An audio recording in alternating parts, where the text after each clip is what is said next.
ચાલો હવે આપણે સ્પર્ધાના આસનો શીખીશું. ગ્રુપ એ નું ચોથું આસન છે ઉત્તાન પાદાસન. ઉત્તાનનો અર્થ એવો થાય ઉપર અને પાદ મીન્સ પગ. તમારા પગને 45 અંશના ખૂણાઓ પર ઉપર લઈ જવાના છે એટલે એનું નામ છે ઉત્તાન પાદાસન. સૌપ્રથમ આપણે પહેલા ઉત્તાન પાદાસનનું એક પિક્ચર જોઈ લઈએ કે ઉત્તાન પાદાસન શું છે. ઉત્તાન પાદાસનની અંદર તમારા પગ જમીનથી 45 અંશના ખૂણા ઉપર રહેવા જોઈએ. એ તમે કઈ રીતે ડિસાઇડ કરશો કે તમે જ્યારે ઉત્તાન પાદાસન કરો છો ત્યારે મેક્સિમમ એની જે ઇફેક્ટ છે એ તમારા પેટના આ ભાગ પર તમને એક પ્રકારનું સ્ટ્રેન્થ તમે ફીલ કરશો. તમારા બંને હાથ છે એને આ રીતે આમ અંદર દબાવીને નથી રાખવાના. તમારા બંને હાથ છે એને જસ્ટ તમારા સાથળની બાજુમાં રાખવાના છે. તમારા આંગળાઓ છે એ એકબીજા સાથે ચીપકેલા રહેવા જોઈએ. હથેળી છે એ જમીન પર રહેવી જોઈએ. અને ઉત્તાન પાદાસનમાં ખાસ ધ્યાન રાખવાનું છે કે તમારા પગ અહીંયાથી આ રીતે બેન્ડ ન હોવા જોઈએ. આ હતું ઉત્તાન પાદાસન. હવે આપણે ઉત્તાન પાદાસન શીખવાનો પ્રયત્ન કરીએ. ઉત્તાન પાદાસનની પોઝિશન જોઈએ. પીઠના બલ પર સૂઈ જાઓ. બંને પગ ભેગા, હથેળીઓ જમીન પર લાગેલી. શ્વાસ ભરી શ્વાસ રોકી બંને પગને 45 અંશના ખૂણા પર ધીરે ધીરે ઉપર લઈ જાઓ. તમે કહેશો, અરે આ તો સાવ સહેલું આસન છે. બાળકો, તમને ખબર છે ઉત્તાન પાદાસનના અભ્યાસથી તમે તમારા નાભી કેન્દ્રને ખૂબ જ મજબૂત બનાવી શકો છો. ઉત્તાન પાદાસનના અભ્યાસથી પગ અને પગના સ્નાયુઓ મજબૂત બને છે. ઉત્તાન પાદાસનના અભ્યાસથી તમે તમારી કિડની અને એડ્રિનલ ગ્લેન્ડ્સને ખૂબ સારી રીતે કાર્યરત રાખી શકો છો. ઉત્તાન પાદાસનને સ્પર્ધાની અંદર 1 મિનિટ, 1.5 મિનિટ અને 2 મિનિટ. હવે તમે સમજી જ ગયા છો કે અંડર 14, અંડર 17 અને અંડર 19 ના બાળકોનું ટાઈમિંગ શું છે. ઉત્તાન પાદાસનમાંથી પાછા આવવા માટે ધીરે ધીરે પગને જમીન પર લઈ આવો. આ હતું સૌથી સરળ એવું ઉત્તાન પાદાસન. પણ બાળકો માટે આ ખૂબ જ લાભદાયી આસન છે. ઉત્તાન પાદાસનના અભ્યાસથી તમને ક્યારેય પણ કબજિયાત નહીં રહે. તમે ક્યારેય પણ ગેસ, અપચો, મંદાગ્નિ અથવા તો પેટનો મોટાપો એવા રોગોથી પીડિત નહીં થાવ.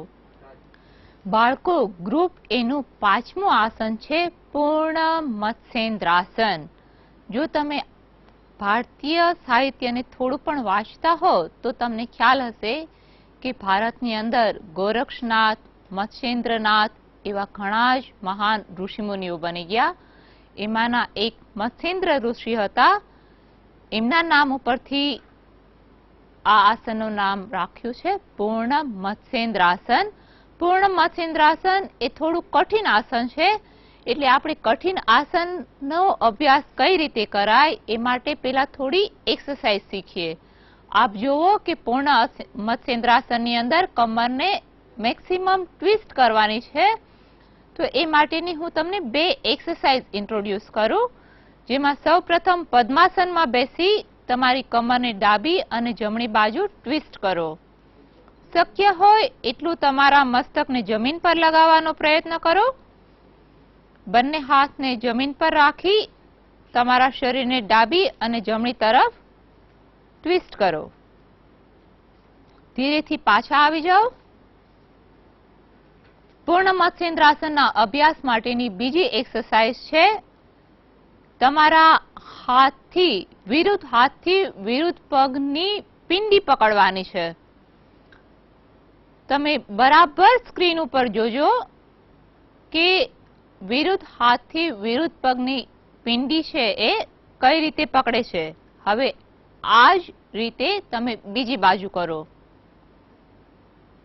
શરીરમાં બિલકુલ જર્ક લાવ્યા વગર શરીરને બને એટલું કમરમાંથી ટ્વિસ્ટ કરવાનું છે અને તમારી પિંડીને પકડવાનો પ્રયત્ન કરવાનો છે. આ હતી પૂર્ણ મત્સ્યેન્દ્રાસનની પૂર્વ તૈયારી. પૂર્ણ મત્સ્યેન્દ્રાસન. પૂર્ણ મત્સ્યેન્દ્રાસનનું એક પિક્ચર જોઈએ. પૂર્ણ મત્સ્યેન્દ્રાસન એકાઈ અટપટું દેખાય છે, કરવામાં થોડું કઠિન છે. બરાબર સમજશો તો તમને પૂર્ણ મત્સ્યેન્દ્રાસનનો અભ્યાસ કરતા આવડી જશે. પૂર્ણ મત્સ્યેન્દ્રાસન કરતી વખતે ધ્યાનમાં રાખવા જેવી અગત્યની બાબતો. પૂર્ણ મત્સ્યેન્દ્રાસનની અંદર ઘૂંટણ જમીન પર લાગેલો હોવો જોઈએ. તમારા પગનો જે પંજો છે એ તમારા ઘૂંટણની પેરેલલ હોવો જોઈએ અથવા તો થોડો ઘૂંટણથી અંદરની તરફ હોવો જોઈએ. જો તમારો પંજો ઘૂંટણથી બહાર હશે તો એ તમારું આસન છે એ ખોટું ગણાશે. બીજી વાત, વિરુદ્ધ હાથથી વિરુદ્ધ પગની પિંડી પકડવાની છે. તમે જોઈ શકો છો કે ડાબા હાથથી જમણા પગની પિંડી પકડી છે. તમારા જે આંગળાઓ છે આ એ અહીંયા સ્પષ્ટ રીતે દેખાઈ આવે છે. પછી બીજું સ્ટેપ, તમારો ઓપોઝિટ લેગ ઓપોઝિટ હાથની બગલમાં છે. આ પગને શક્ય હોય એટલો આ રીતે અહીંયા દાબીને રાખવાનો છે. તમારું જે આ બટક્સ છે એ જમીન પર લાગેલું રહેશે. તમારા બંને ખભા છે એ એક સમાંતર દિશામાં રહેશે અને તમારી ગરદન છે એ પણ તમારા બંને ખભાની લાઈનમાં આવશે. આ છે પરફેક્ટ પૂર્ણ મત્સ્યેન્દ્રાસન. પૂર્ણ મત્સ્યેન્દ્રાસનના અભ્યાસ માટેની પોઝિશન. બંને પગ ભેગા રાખી, બંને પગને આગળની તરફ રાખી અને આરામથી બેસો. બંને હાથની હથેળીઓ તમારા ઘૂંટણ પર રાખો. પગને વાળી જમણા પગના પંજાને ડાબા સાથળના મૂળમાં શક્ય એટલો અંદરની તરફ રાખો. ડાબા પગને ઘૂંટણમાંથી વાળી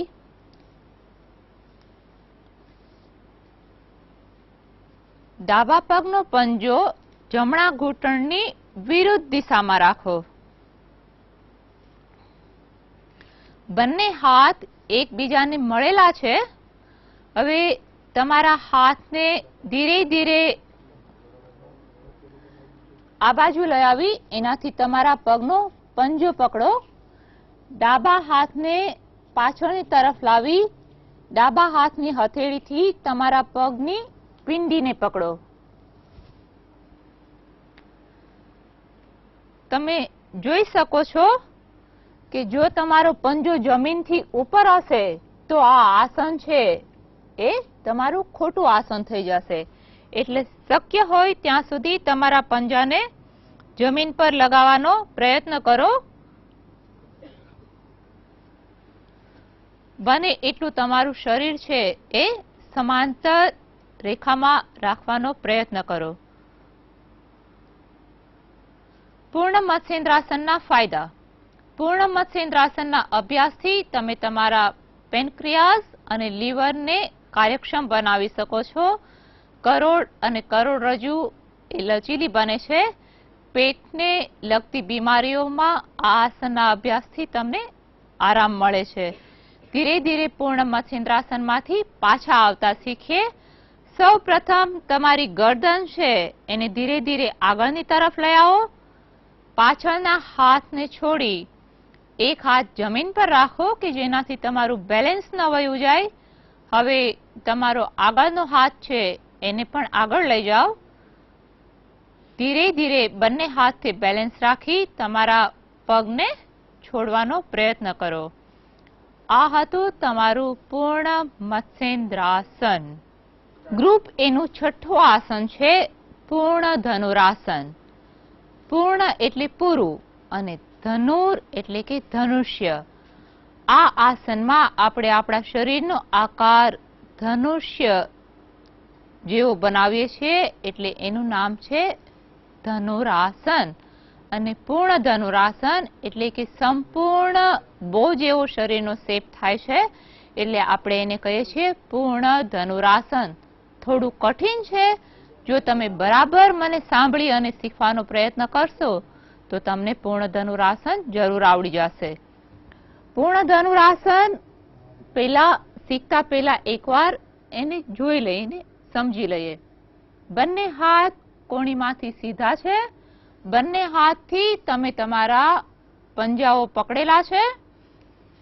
તમારા પગ ઘૂંટણ અને સાથળમાંથી શક્ય એટલા ખેંચવાનો પ્રયત્ન કર્યો છે.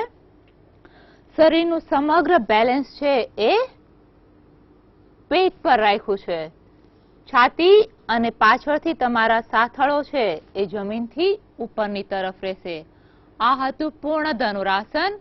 પૂર્ણ ધનુરાસનની અંદર તમે જોઈ શકો છો કે એનો ચહેરો છે એ બિલકુલ રિલેક્સ છે. એટલે તમારા ચહેરાના સ્નાયુઓ પર જરા પણ ખેંચાણ ન આવે એનું ધ્યાન રાખવાનું છે. બાળકો એવા ધ્યાનમાં રાખજો, આસનોની અંદર ક્યારેય પણ બળજબરી કરવાની નથી. હવે આપણે ધનુરાસનનો અભ્યાસ કરતા શીખીએ કે ધનુરાસન કઈ રીતે કરવાનું છે. ધનુરાસન છે એ પેટ પર સૂઈને કરવાના આસનોમાંનું એક આસન છે. સૌ પ્રથમ પેટ પર ઉલટા સૂઈ જાઓ. બંને હાથ સાથળની બાજુમાં. તમારી દાઢી છે એ જમીન પર લાગેલી. બંને પગ ઘૂંટણમાંથી વાળી દો. બંને હાથથી બંને પગના પંજા પકડો. બરાબર જોજો, પૂર્ણ ધનુરાસનની અંદર તમારા હાથથી તમે બહારની તરફથી પગ પકડો છો. ફરી એકવાર બતાવો.